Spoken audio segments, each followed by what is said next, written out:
అందరికీ నమస్కారం. ఈ వీడియోలో ఫాల్గుణ మాసం యొక్క విశిష్టతను గురించి తెలుసుకుందాం. ఫాల్గుణ మాసం వచ్చేసింది.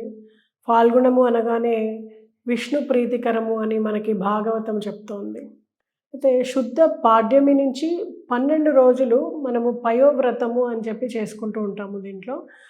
సకల దేవతారాధన ఇందులో జరుగుతుందనమాట. అయితే ప్రతిరోజు కూడా ఈ మాసంలో విష్ణువుకి క్షీరాన్నాన్ని సమర్పించి మన అభీష్ట సిద్ధి నెరవేరాలి అని చెప్పేసి కోరుకుంటే మనకి తీరుతుంది అని చెప్పేసి అభీష్ట సిద్ధి దాయిని ఈ ఫాల్గుణ మాసము అని చెప్పేసి మనకి భాగవత పురాణం చెప్తోంది అనమాట. అయితే అదితి కూడా ఈ పయోవ్రతాన్ని ఆచరించి ఫాల్గుణ మాసంలో మనకి వామనుణ్ణి పుత్రుడిగా పొందింది అని చెప్పేసి మన పురాణాల్లో ఉంది. ఈ మాసంలో చేసేటువంటి గోదానం కానీ, ధనదానం కానీ, వస్త్రదానం కానీ, పూజా ద్రవ్య దానం కానీ, అలాగే జలదానం కానీ, ఆహార దానం కానీ, ఇలాంటివన్నీ కూడా విశేషంగా ఫలితాలను ఇచ్చేటువంటి దానాలన్నమాట. ఎందుకంటే ఈ ఫాల్గుణ మాసంలో మనకి చలి తగ్గుముఖం పడుతూ ఉంటుంది. ఎండ వేడి అనేది పెరుగుతూ ఉంటుందన్నమాట. అంటే దాహం ఎక్కువగా అవుతుంది. ఈ సమయంలో జంతుజాలానికి కానీ ఇతరత్ర జీవులకి కానీ ఆహారం దొరకడము కొంచెం ఇబ్బందిగా ఉంటుందన్నమాట.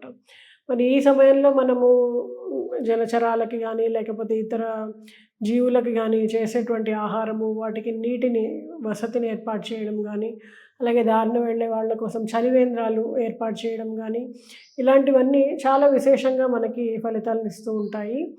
అయితే మనకి ఈ నెలలో ఏంటి అంటే ముఖ్యంగా ప్రతి నెల ఒక్కొక్క విశేషాన్ని మనం ఒక దేవతని ఆరాధిస్తూ వస్తాము.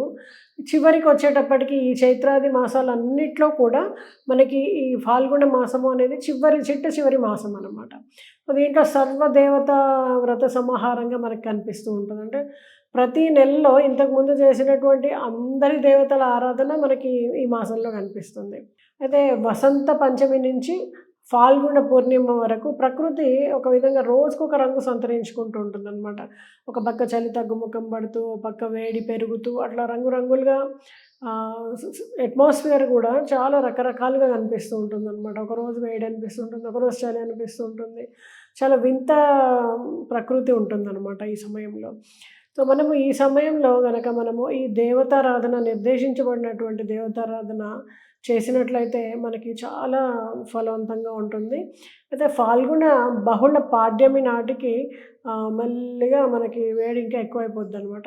అదే రోజు మనకి రావణునితో యుద్ధానికి వానర సైన్యాన్ని వెంటబెట్టుకుని శ్రీరాముడు లంకకు వెళ్ళాడు అని చెప్పేసి మనకి పురాణాల ద్వారా తెలుస్తోంది.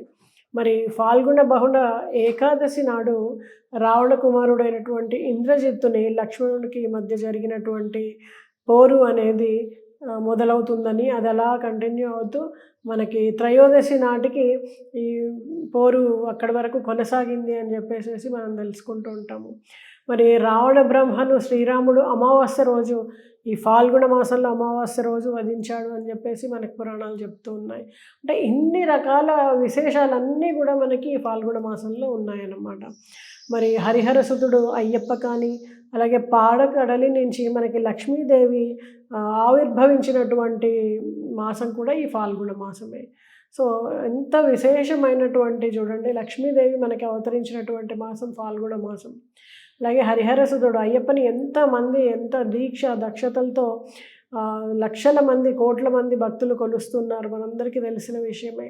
మరి అంతటి మహత్తు కలిగినటువంటి హరిహరసుతుడు అయ్యప్ప కూడా ఈ ఫాల్గుణ మాసంలోనే అవతరించాడు అని చెప్పేసి విశేషంగా మళ్ళీ అక్కడ శబరిమలని తెరిచి ఆ రోజు పూజాధికారులు కూడా చేస్తూ ఉంటారు. చాలామంది ఆ ఒక్కరోజు కోసం కూడా మాల వేసుకొని వెళ్తూ ఉంటారు. అంతటి విశేషాన్ని సంతరించుకున్నటువంటిది ఈ ఫాల్గుణ మాసం అన్నమాట. అదే కాకుండా ఇక మహాత్ములైనటువంటి శ్రీకృష్ణ చైతన్యులు కానీ, రామకృష్ణ పరమహంస కానీ, అలాగే స్వామి దయానంద సరస్వతి కానీ, వీళ్ళందరి జననం కూడా ఈ ఫాల్గుణ మాసంలోనే జరిగిందనమాట. అలాగే అర్జునుడి జన్మ నక్షత్రం కూడా ఇదే. అందుకనే మనం అర్జునుడిని ఫల్గుణ అనేటువంటి పేరుతో కూడా పిలుచుకుంటూ ఉంటాము. మరి ఫాల్గుణ బహుళ అష్టమి నాడు ధర్మరాజు, అలాగే త్రయోదశి రోజు భీష్ముడు కానీ, దుర్యోధనుడు కానీ, దుశ్శాసనుడు కానీ వీళ్ళందరూ కూడా జన్మించినట్లుగా మనకి పురాణాలు చెప్తూ ఉన్నాయి. అంటే ఎంతమంది విశేషమైనటువంటి వ్యక్తుల జననము అనేది ఈ ఫాల్గుణ మాసంలో జరిగింది. మరి ఈ ఫాల్గుణ మాసం ఉత్తి వీళ్ళందరి జననమేనా? మరి ఇంకేమన్నా విశేషాలు ఉన్నాయా అంటే, ఫాల్గుణ మాసం వచ్చేసేసి విశేషంగా దేవతారాధన కోసము, అందులో ముఖ్యంగా విష్ణు ఆరాధన కోసము నిర్ణయించబడినటువంటి మాసంగా చెప్పబడుతోంది. నరాడోలా గతం దృష్ట్వా గోవిందం పురుషోత్తమం ఫాల్గుణ్యాం ప్రయతో భూత్వా గోవిందస్య పురం వ్రతేత్ అనేటువంటి శ్లోకం ద్వారా మనకేం తెలుస్తుంది అంటే, విష్ణువుకి ఇష్టమైనటువంటి మాసాల్లో ఫాల్గుణ మాసం ఒకటి. సో ఈ ఫాల్గుణము ఎలా ఏర్పడుతుంది అంటే, చంద్రుడు పూర్వ ఫల్గుణి కానీ ఉత్తర ఫల్గుణి కానీ నక్షత్రాలకి దగ్గరగా సంచరించినప్పుడు పౌర్ణమి ఏర్పడ్డప్పుడు మనకి ఫాల్గుణ మాసం ఏర్పడుతూ ఉంటుందన్నమాట. అయితే ఈ నక్షత్రాలకు దగ్గరగా మనకి చంద్రుడు ఉంటాడు ఈ సమయంలో. మరి ఈ ఫాల్గుణ మాసము ఇంకా ఏ విశేషాలకి కూడింది అనమాట. ఈ ఫాల్గుణ మాసంలో మనము నదీ స్నానం చేయటం కానీ, దాన ధర్మాలు చేయడం కానీ, సకల దేవతారాధన కానీ, ముఖ్యంగా విష్ణు ఆరాధన కానీ, విష్ణువుని మనం షోడశోపచారములతో పూజించడం కానీ, విష్ణు సహస్రనామ పారాయణ ఈ మాసం అంతా కూడా చేసినట్టయితే విశేషమైనటువంటి ఫలాన్ని పొందడము, దైవ సాయుధ్యాన్ని మనం పొందడము జరుగుతుంది. అలాగే ఈ 12 రోజులు విశేషంగా చేస్తారు ఈ ఫాల్గుణ మాసంలో మనము చెప్పుకుంటూ ఉన్నాము. దీన్నే మనం పయోవ్రతము అంటామన్నమాట. పాడ్యమి నుంచి 12 రోజులు జరుపుకునేటువంటి పయోవ్రతంలో ఈ వ్రతాన్ని చేసే మనకి అదితి వామనుని పుత్రుడిగా పొందిందని చెప్పేసి, ఇందులో 2 రోజులు విష్ణువుకి, 2 రోజులు గణపతికి, ఇలా సకల దేవతారాధన మనకి ఈ 12 రోజుల్లో ఉంటుంది. చివరి రోజు వచ్చేసేసి నరసింహస్వామిని మనం పూజిస్తూ ఉంటాం అన్నమాట. ఈ శుద్ధ ఏకాదశి రోజు చాలా అమృత తుల్యము అంటాం మనం దాన్ని. అమలక ఏకాదశి అంటుంటాము, అమృత ఏకాదశి అంటుంటాము. ఆ రోజు కనుక ఉసిరికని మనం విష్ణుమూర్తికి నివేదించి ఆ ఉసిరికని స్వీకరించడం ద్వారా అది అమృత తుల్యం అవుతుందని చెప్పేసి, మన జీవితంలో ఆరోగ్యం విషయంలో కానీ మనకి ఏవైనా సరే అడ్డంకులు ఉంటే అవన్నీ తొలగిపోయి మనం జీవితం అంతా కూడా అమృతమయం అవుతుందని చెప్పడంలో మనం చాలా ఉదంతాలు వింటూ ఉంటాము. అలాగే ఇదే రోజు మనం వసంతోత్సవం జరుపుకుంటూ ఉంటాం అనమాట. కాముని పున్నమని కానీ, హోలికా దహనము అని, అంటే రకరకాలుగా పిలుస్తుంటాం మనం ఈ పౌర్ణమిని.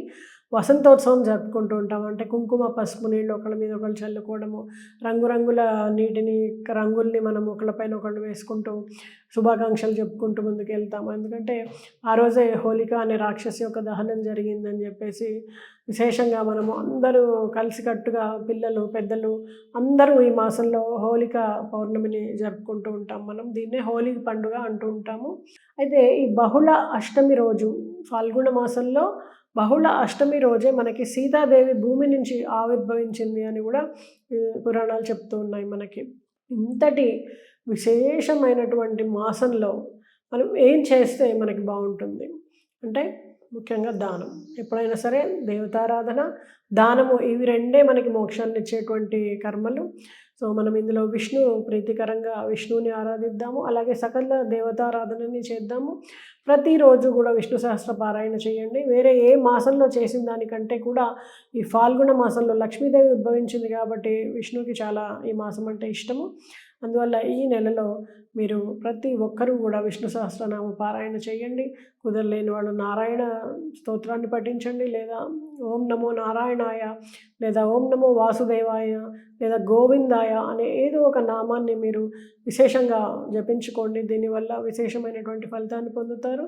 వీలైనంత మంది చలివేంద్రాన్ని ఏర్పాటు చేయడం కానీ, భూతయజ్ఞము అంటే జంతువులకి, పక్షులకి, జలచరాలకి ఆహారాన్ని ఇవ్వడము, నీటిని ఇవ్వడము, ఎవరైనా ఎండలో ఉండే వాళ్ళకి చెప్పులు, గొడుగులు లాంటివి దానం చేయడము, ఇవన్నీ కూడా చాలా విశేషంగా చెయ్యండి.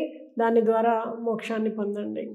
ఏమన్నా కనుక మీకు ఈ విషయాల్లో డౌట్లు ఉంటే, దానం ఎలా చేయాలి, లేకపోతే ఇంకేం చేస్తే బాగుంటుంది, మరి మేము అన్నీ చేయలేము, ఎవరైనా చేస్తున్న వాటిలో మేము సహకరించగలమా, ఇలాంటి డౌట్స్ ఏ ఉన్నా సరే మీరు కింద కామెంట్ రూపంలో మెసేజ్ చేయండి. మీకు రిప్లై ఇవ్వబడుతుంది. నమస్తే.